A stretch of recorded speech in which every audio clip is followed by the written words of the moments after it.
જોઈ રહ્યા છો ગુજરાતની એક એવી ચેનલ કે જે તમારા શહેરના પળે પળના સમાચારો તમારા સુધી પહોંચાડે છે। સ્વાગત છે આપનું A1 અભિક્રાઇમ ન્યૂઝમાં। હું છું એન્કર અર્પિતા પટેલ। કચ્છના વિકાસને મળશે વધુ વેગ। પ્રભારી મંત્રી શ્રી કાંતિલાલ અમૃતિયાના અધ્યક્ષસ્થાને કચ્છ જિલ્લા આયોજન મંડળની બેઠક યોજાઈ।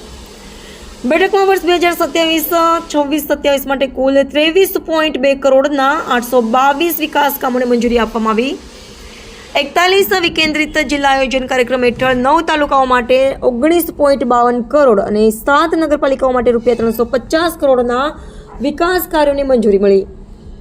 બીમાર ગૌશાળા ઓરડાઓ, બહુહેતુક શેડ, આરોગ્ય સેવાઓ, પીવાનું પાણી, ગટર વ્યવસ્થા, આંગણવાડી સહિતની પાયાની સુવિધાઓના વિકાસને પ્રાથમિકતા આપવામાં આવી। પ્રભારી મંત્રી શ્રી કાંતિલાલ અમૃતિયાએ જણાવ્યું કે વિકાસના કાર્યોનો લાભ સામાન્ય નાગરિકોને ઝડપથી મળે તે સરકારની પ્રથમ પ્રાથમિકતા છે। તમામ વિકાસ કાર્યો ગુણવત્તાયુક્ત રીતે અને નિર્ધારિત સમય મર્યાદામાં પૂર્ણ થાય તે માટે અધિકારીઓને સૂચના આપવામાં આવી। બેઠકમાં કચ્છ મોરબીના સાંસદ વિનોદભાઈ ચાવડા, જિલ્લા પંચાયત પ્રમુખ પ્રભાબેન હુણ, ધારાસભ્યો, કલેક્ટર અનિલ રાણા વસિયા હાજર રહ્યા હતા। રિપોર્ટર